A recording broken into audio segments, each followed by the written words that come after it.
Hi friends, we have started looking into the statistical inference, one of the core branches of statistics.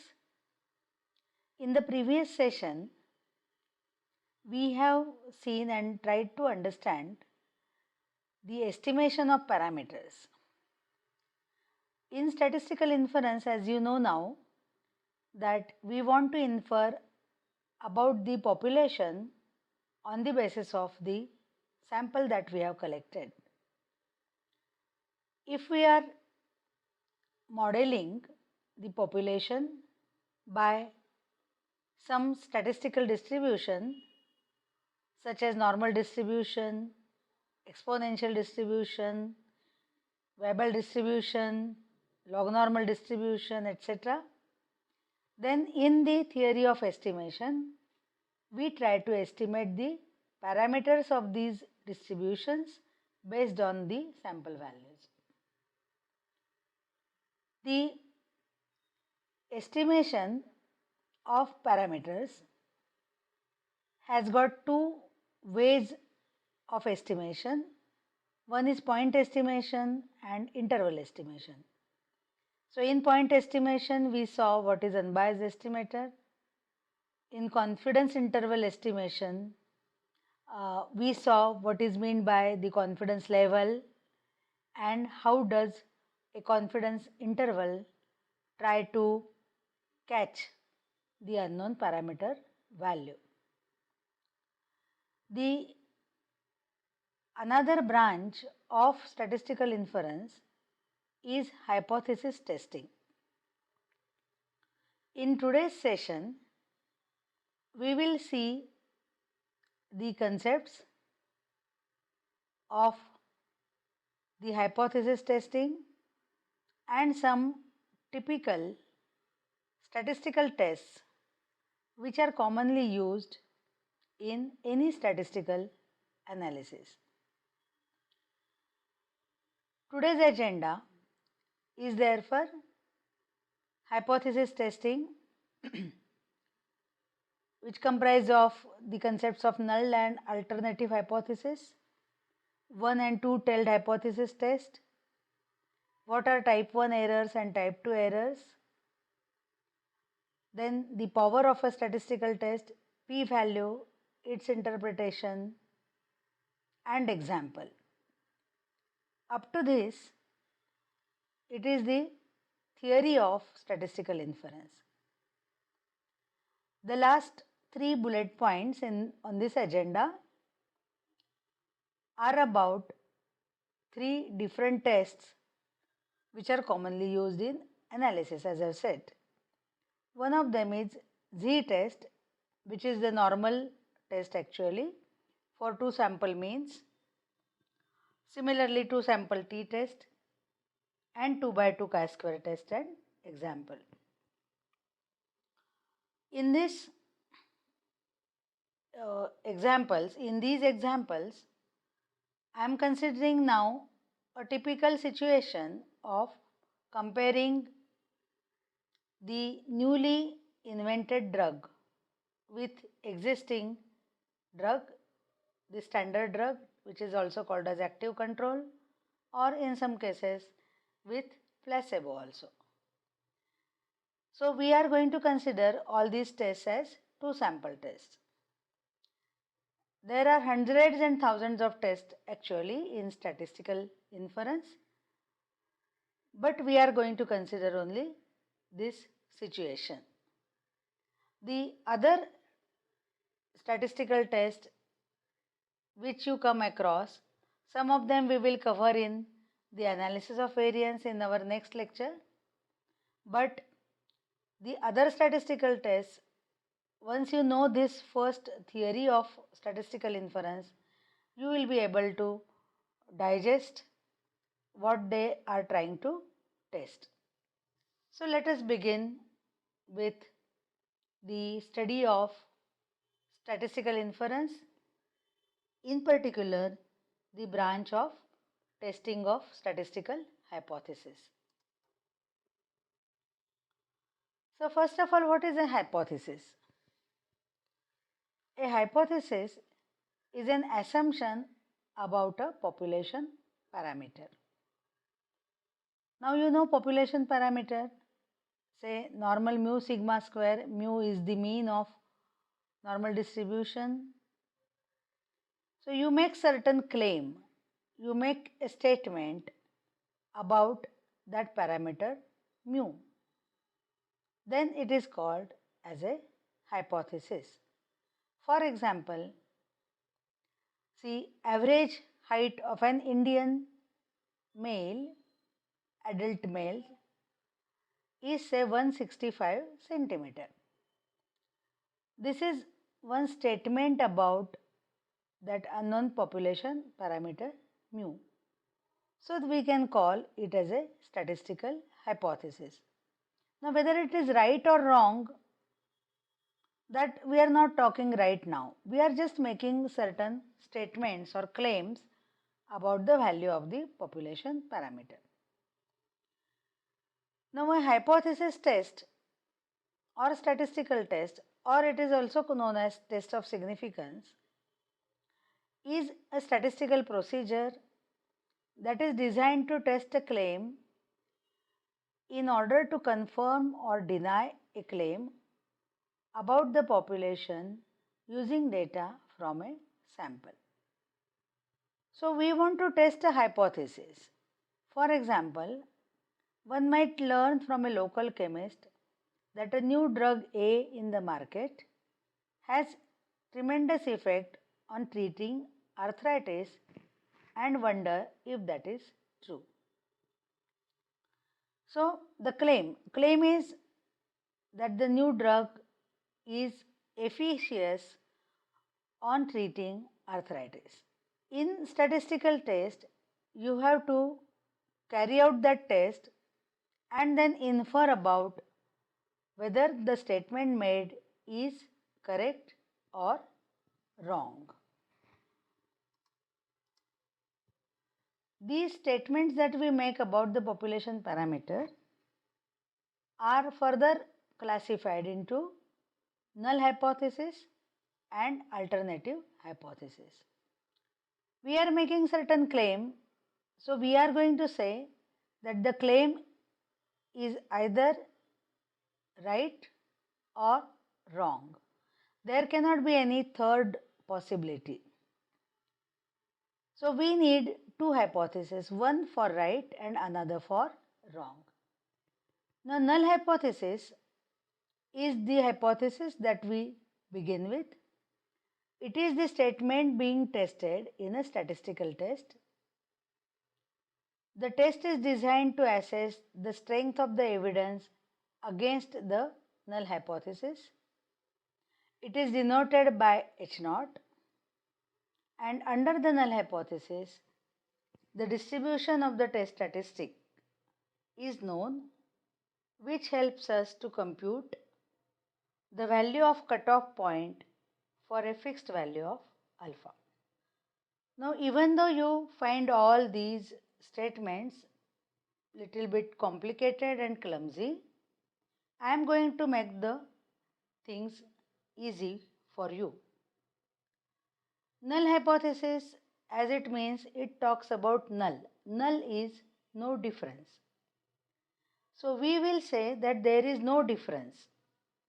No difference between what? No difference between the hypothecated value and whatever you are suggesting. Let us proceed further to understand the null hypothesis. For example of null hypothesis can be given like this. If we want to test a drug against a placebo, the average of the response value under the null hypothesis is considered to be the same for both treatment and placebo. As we were considering an example of a drug which is a sedative sleep inducing drug, suppose we have a sleep inducing drug, and then obviously the pharmaceutical company is interested in knowing whether that drug is effective enough to cause increase in the sleep of the patients, increase in hours of the sleep of the patients. So, the interest is in the increase in the sleep duration of the patient.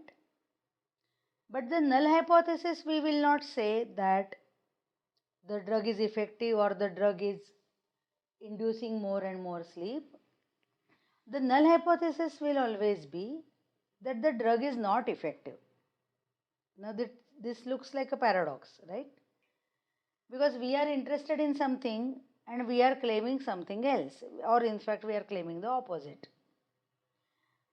The reason behind that is the fourth bullet point here, that under the null hypothesis, the distribution of the test statistic is known, and which helps us to compute the value of the cutoff point for a fixed value of alpha. So there is some, for you can just remember that there is some theoretical reason for considering the null hypothesis as the hypothesis to be tested. So we will say that there is no difference between the placebo and the drug. So the drug is not effective in inducing the sleep. That will be our null hypothesis. Then where is going to be the situation of interest? The situation of interest is always under the alternate hypothesis, which is denoted by H1 or HA sometimes. So the alternative hypothesis is what we are attempting to prove, what we are attempting to demonstrate in our test. If the null hypothesis is rejected, then we accept the alternative hypothesis. So as I have just told you that we are going to be either or situation. Either H0 will be true or H1 will be true. So if H0 is true, H1 is false. If H0 is false, H1 is true. So our life here is very simple. So naturally then, even though you have made your null hypothesis as H0 and your hypothesis of interest as alternative hypothesis, what will you be interested in? You will be interested in accepting H1 rather than accepting H0. Because in the example of that sleep inducing drug, if H0 is rejected, after you conduct the statistical test, then automatically you are going to accept H1. So H1 is very important. Example of alternative hypothesis can be given like this. It will be that the average of the response is not considered to be the same for treatment and placebo. So there is a difference between the newly marketed drug and the existing drug or in the existing placebo. So the null hypothesis talks about no difference.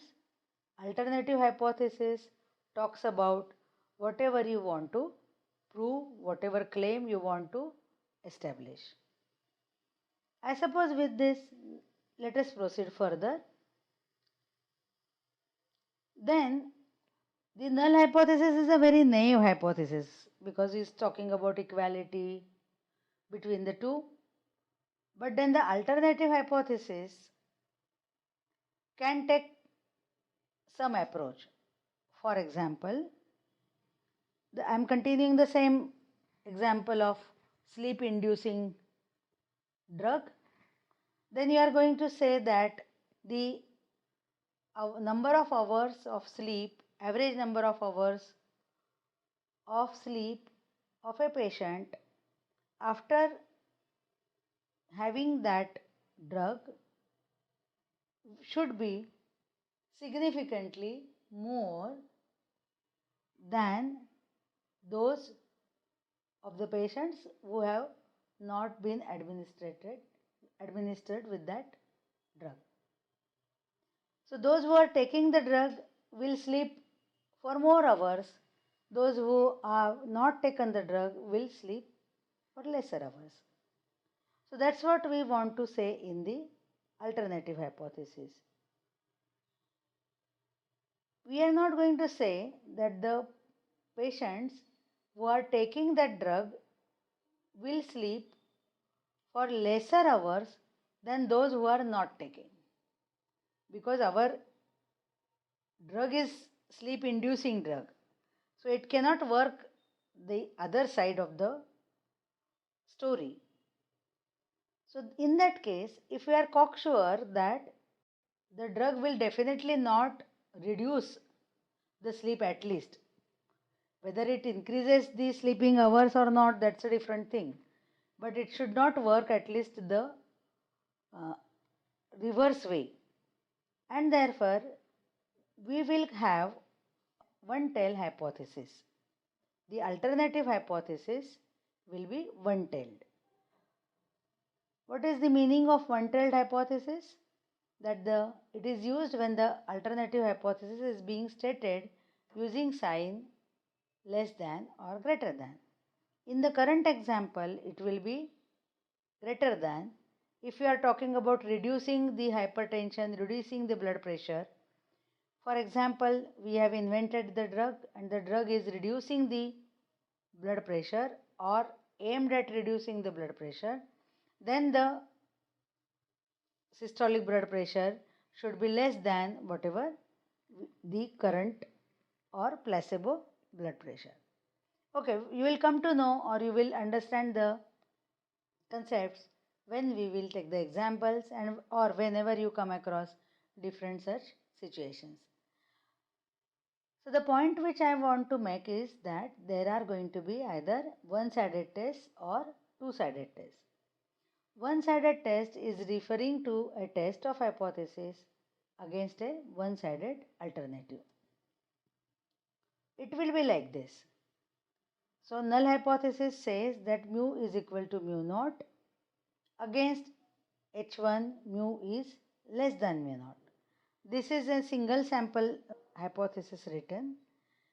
In case of two samples, it will be mu1 equal to mu2 against H1 mu1 less than mu2 or mu1 greater than mu2. Whereas a two-tailed hypothesis test is used whenever the alternative hypothesis says that the two things are not equal. The two means are not equal or two standard deviations are not equal, or whichever parameters you are considering, they are not equal. That is what you want to prove, or that is what is your interest. So this two-sided test refers to a test of hypothesis against a two-sided alternative. For example, the null hypothesis says that mu equal to mu naught against mu not equal to mu naught is the alternative hypothesis. Let us again consider the simple example of the average height of an Indian. I said that the average height of an Indian is 165 centimeters. That's the claim I am making. So my mu naught is going to be equal to 165 centimeters. But I don't know what is the reality. So mu may not be equal to mu naught or mu not equal to mu naught, but the actual value of the average Indian height can be less than 165 or can be greater than 165 also. So in that case, we cannot specifically say that mu is greater than 165 or mu is less than 165. So whenever we are in this kind of situation, then we consider the alternative hypothesis as not equal to hypothesis and not equal to covers both the cases. For example, suppose the true value of mu is equal to 160 centimeters. Then what is the situation? Then your mu is less than mu naught. On the other hand, if the true value of mu is equal to 170 centimeters in reality, then whatever you have thought of as 165 centimeters, then mu is greater than mu naught. So we are not sure that whether the average Indian height is greater than 165 or less than 165, it can be anything else, but we are interested in finding out whether it is equal to 165 or not. Whenever we are in this situation, we talk about the two-tailed test. Whichever test you are talking about, either one-tailed test or two-tailed test, let me summarize what have we learned so far. We have learned that in order to carry out a statistical test, why should one carry out statistical test? Because you are going to base your inference on the sample. So your sample and my sample are going to be different. We have talked about the sampling distribution and all that. So on the basis of sample, we are trying to estimate the population parameter in the theory of estimation. That is fine. But your sample gives you some value, my sample gives me some value. So there are going to be number of estimates from different samples.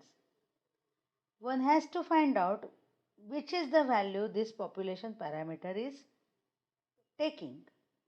So we want to go further of estimation and make a statement about the value of the population parameter. So we are making such statements about the population parameter and we are trying to estimate the validity of the statement or otherwise on the basis of the sample that we are taking. That's what we are attempting in the testing of hypothesis. Then we talked about, so if we want to test something, then we make a null statement which we call as null hypothesis. There is no difference. And the alternative hypothesis where we pose the statement in which we are interested. For example, let us again consider that sedative drug. So that sedative is going to increase the hours of sleep of a patient. So what kind of claim that you would like to make? You would like to make the claim that it at least increases the average sleep of a patient by say 3 hours. So if you have to make a quantitative statement that if you take that drug, then our drug will at least increase the patient's sleep by 3 hours on an average. That is very important that you cannot specify for a single patient. You are going to specify about the average increase. So you make these two statements, null hypothesis as well as alternative hypothesis. And the alternative hypothesis is the hypothesis of interest. Okay, fine. So far, so good. After creating, it's literally creating those two hypotheses, which is a statistician's job in tandem with the physicians, investigators. The first thing is to come up with proper hypothesis. If you don't come up with proper hypothesis, then the rest of the exercise is going to be futile. So having specified the hypothesis, now what is this slide talking about? This slide is talking about something as errors, type 1 error and type 2 error and some Greek letters, alpha and beta there. So let us try to understand this. And it's very interesting to understand the concepts of the type 1 and type 2 errors in statistical inference. Type 1 error is also known as the false positive risk. Now what is it? It is claiming H0 can be rejected when H0 is true in reality. That means you are rejecting H0 whenever H0 is true. Now what is this business? If H0 is true, you should accept H0. If H0 is not true, you should reject H0. Right? That should be the sensible actions. But it doesn't happen all the time. Why doesn't it happen all the time? Because our inference is based on the sample. So there are sampling fluctuations. So because of this sampling fluctuations or sampling errors, our sample may not tell us the truth, or whatever our sample tells us may not be true always. I would put it that way. Now if it is not true always, then the question is that what is the probability that whatever your sample is telling you is not true? Then that probability is called as an error. So you, on the basis of the sample, you come up with some action of rejecting H0 or accepting H0, and then you know that you are taking the decisions, but they can be wrong. They can be wrong. Okay, let us proceed further and then I will explain. Now this type 1 error is also known as level of significance. Example of a false positive is risk to approve a non-effective drug. And we want to keep that risk small, usually 0.05 or 0.01. In statistics, we always talk in terms of probability. So these are nothing but the probabilities. So 0.05, and the scale of probability always lies between 0 and 1. So we also call this as 5% probability, or this as 1% probability. Now 5% probability of what? 5% probability of committing a type 1 error. That is known as alpha, level of significance. So alpha is known as probability of committing type 1 error. And type 1 error is rejecting H0 whenever it is true. So probability of rejecting H0 whenever it is true is the probability of type 1 error, which is denoted by alpha, and the conventional values of alpha are 0.05 or 0.01, 1%. Now there can be other type of error also, which is known as false negative. What is that error? That error is you accept H0, but actually H0 is false. That means H1 could be true. So for example, this is a risk to stop development of an active drug. Now here, risk to approve a non-effective drug. Why? Because H0 is true. Now what is H0? H0 is no difference. That means the drug is not effective. So actually the drug is not effective. Okay. Actually the drug is not effective because H0 is true. I am talking about whenever you commit this kind of error. So the drug is not effective, but you reject H0. You reject H0. What does it mean?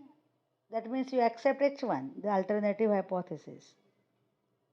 So accept H1 means that you are claiming that the drug is effective. Okay. So the drug is effective, so you are approving that drug in the market. The drug will be sold in the market. So this type 1 error is the risk to approve a non-effective drug. So that is one kind of error.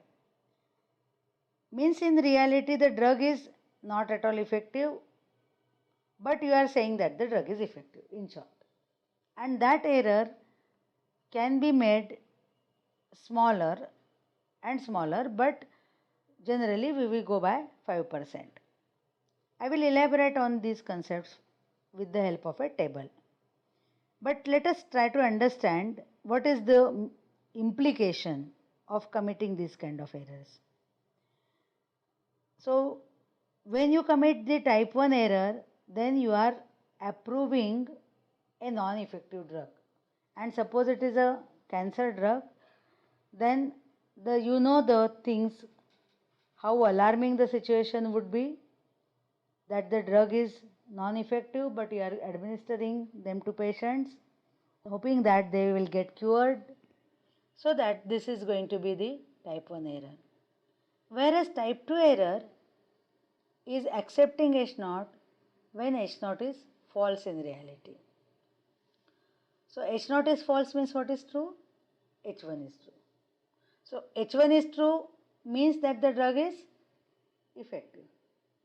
H1 true means drug is effective. And you are accepting H0 means you will say that the drug is not effective. So actually the drug is effective, but you are going to claim that the drug is not effective, so you will discard the drug. So basically this type of error talks about the stopping development of an active drug, because the clinical trial, if at the interim analysis you come to know that the drug is not effective enough, then you are going to stop that trial, terminate that trial in between, and therefore it is risk of stopping development of an active drug. So otherwise a drug could have reached the market, but because of this situation it will not come into the market. So while designing the trial, a statistician will try to fix alpha and beta and then calculate the sample size. Now determination of sample size is the key question to be answered in any clinical trial, because larger the sample size, more is going to be the cost of that clinical trial. Getting a cancer patient of a particular type is going to be very costly, and obviously that patient will be treated either on control arm or the treatment arm, and so the things become more and more difficult time wise, cost wise, logistics wise. So more the sample size, more is going to be the burden on the companies or the government, whosoever is conducting that clinical trial. So the attempt is always to reduce the sample size. But if you reduce it too much, then your inference is not going to be good. So there has to be always a balance when we arrive at the sample size. So a statistician has to fix the values of these two probabilities, alpha and beta, which are the probabilities of type 1 error and type 2 error respectively, and then computes the sample size in the clinical trial. Let us try to understand it in a better manner. So this slide is trying to explain why there are these two errors. I told you that we are going to base our inference on the basis of our sample. We don't know in reality about the population, and samples do not always represent true population. More and more the sample, it will try to represent the population in better manner. So that we will not go into the details of that. Assuming that we have drawn a sample, random sample from the population, and now we are basing our inference on that, and now we know that there are two types of errors. This table is very informative. See, these are the actions. Which are the two actions? Reject H0 or accept H0. Reject H0 is equivalent of saying that the drug is effective. Accept H0 is equivalent of saying that the drug is not effective. The new drug is not effective. In reality, only God knows, suppose. In reality, either the drug can be ineffective or the drug can be effective. We are only in two situations. So this is the nature. what nature says, that the drug is not effective because H0 is true and H0 is null hypothesis. Now, if in true sense, we always say, no, in true sense, H0 is true and you reject H0. Suppose you reject H0, that means you are committing the type 1 error. If H1 is true, in reality, means what? H0 is false. Means what? That the drug is effective.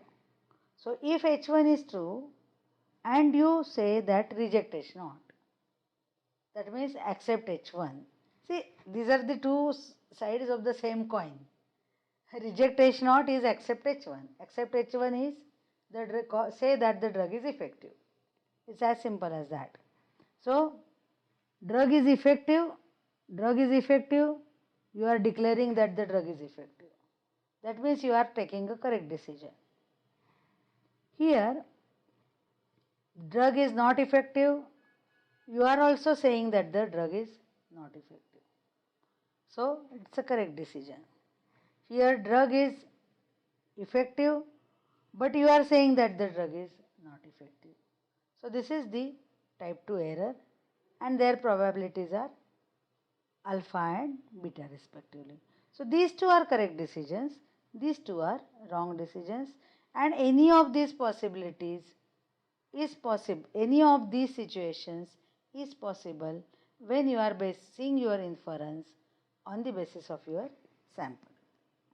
Now, one more thing to explain here.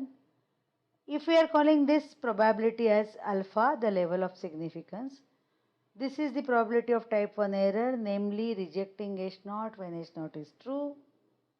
Then this probability of correct decision, that you accept H0 when H0 is true. That means you say that the drug is not effective when really the drug is not effective. That probability is 1 minus alpha. So, if alpha is 0.05, then this probability is going to be 0.95. On the other hand, correct decision, which is the correct decision? You reject H0 whenever H1 is true. So, you say that the drug is effective and really the drug is effective. So, that probability is going to be called as the power of the test. So, this is called as the power of the test, and it is going to be equal to 1 minus the type 2 error. Now, why such a sacrosanct name, power given to this? Because this is the thing that you want to conquer, so to say. Because you want that the drug should be effective, right? You want that the newly invented drug to be effective. And if your test is going to give you the probability of this type of correct decision as say 0.95, that means your power of the test is going to be 0.95. So, with 95% probability, you are going to declare the drug as effective whenever the drug is really effective. That is important. So, you are going to take the correct decision 95% of the times, and that is known as the power of the test. Now, if you look here, this is your alpha, this you would like to reduce because this is a probability of type 1 error, and this you would like to increase the power of the test, which is the probability of the correct decision. Okay. So, this is an interplay of type 1 and type 2 errors actually. They are of conflicting nature. If you try to reduce the type 1 error, the type 2 error starts increasing. If you try to reduce the type 2 error, then type 1 error starts increasing.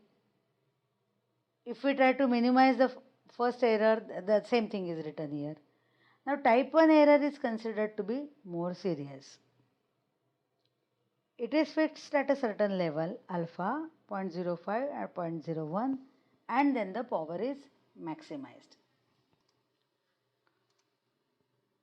I always like to give this analogy because that explains the concepts in a very efficient and vivid manner.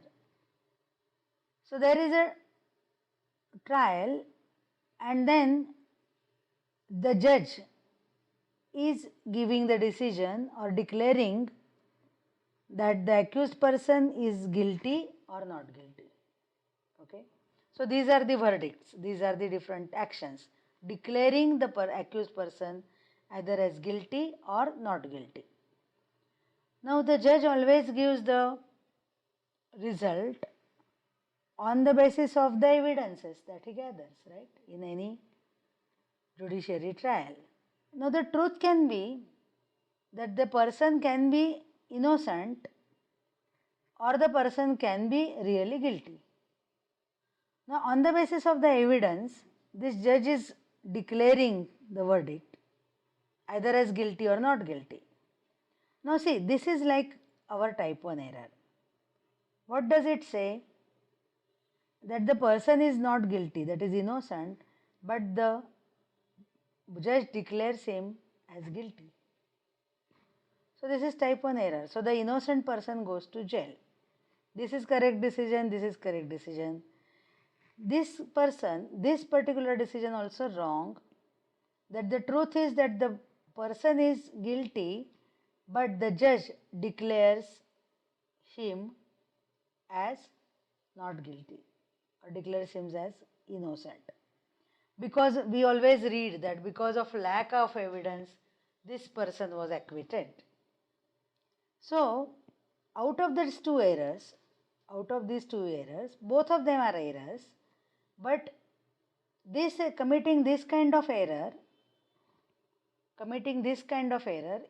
is considered to be less serious than this error, because in this case the innocent person is going to get punished. Here the guilty person goes free. Now this can be a point of debate that this is also very serious and all that, but still in any civilized country you will see that this error is considered to be more serious than this kind of error. Okay. So we try to fix this error. The type 1 error is fixed at certain level, say at 0.05. That means the judge will work with type 1 error 5%. What does that mean? That the judge will know that he will take chances that in 5 cases out of 100 he is going to commit or he may commit this kind of error, that innocent person he will declare him as guilty and that person will be punished. Now you will understand the conflicting nature of the two errors here. Suppose I am the judge and I don't want to commit this error at all. I want to have the type 1 error as 0%. In total of my full of my life I don't want to commit this error, so I will not like to send any innocent person to jail. So then what should I do? If I don't want to commit that error at all, then I will be declaring all the results of the cases as the person innocent. Because I don't know, I may land up in trouble that sending an innocent person going to jail. So in apprehension of that, then I will be declaring all the results as like this, that the person is acquitted person, the accused person will be acquitted.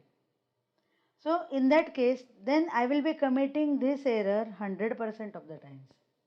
So if I make this error to 0, then this will become 100%. Right? So therefore, these on the other hand, I am a very strict judge.